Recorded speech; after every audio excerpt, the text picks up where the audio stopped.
Menteri beserta rombongan, Pak Gubernur beserta jajaran, kemudian Bapak dari Forkopimda, Pak Kapolda, Pak Pangdam dan mewakili, kemudian Pak Kadadi, kemudian pimpinan DPRA, Pak Kabinda dan seluruh hadirin beserta Bapak Bupati serta teman-teman Wakil Bupati, itu beserta dengan dukungan dari pihak Polres, Kodim, kemudian seluruh instansi vertikal yang ada di Kabupaten PD itu sangat mendukung dan minta kompak bekerjasama. Realisasi vaksinnya sampai hari ini memang masih sangat rendah.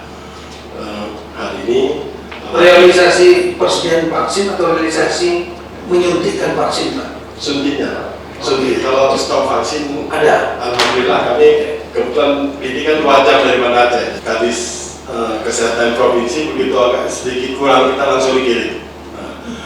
Selama ini gara-gara vaksin kita sudah sampai ke tingkat keluar masuk kampung. Jadi gara vaksin di kampung-kampung, di desa-desa sudah sistem jemput bola dan memang hampir setiap hari terus berjalan. Tapi realisasi sampai hari ini juga secara persentase masih rendah dan insya Allah Pak Menteri kami akan bekerja keras. Hari ini banyak sekali dapat masukan dari Pak Menteri, mungkin pengalaman di tempat lain seperti kunjungan lansia sampai ke rumah-rumah mungkin nanti akan kami terapkan. Mungkin untuk mentargetkan 70% karena sudah akhir tahun memang terasa sangat berat, tapi insya Allah kami akan terus berusaha Pak Menteri.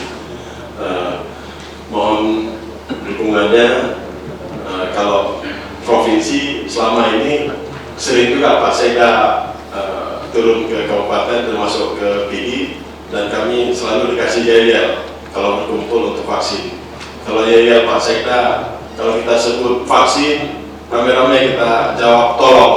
Dan untuk laporan tambahan Pak Menteri, untuk insentif nakes di tempat kami, alhamdulillah sudah teranggarkan semua. Nah, jadi Bapak jangan, kalau Bapak kerjakan sendiri, tidak akan tercapai. Bapak pasti akan pesimis. Sehingga perlu segera pulang dari sini koordinasi dengan Forkopimda, koordinasi internal dulu dengan seluruh OPD, anggaran yang ada juga berapa, cek, dinas kesehatan berapa, vaksinator rekap, setelah itu rapatkan dengan para camat, kasih target mereka, dan setelah itu tapi bantu mereka dengan anggaran, dengan lain-lain, rapatkan dengan teman-teman Forkopimda. Bila pun rapat bersama dengan Forkopimda tingkat kabupaten dengan para camat, para kapolsek, para danramil, itu lebih mantap lagi. Jadi keroyokan rame-rame. Tapi Bapak ya jangan pelit, kecuali anggarannya, karena polri materi itu terbatas, saya paham. Kita itu sekali lagi 1, 2, 3.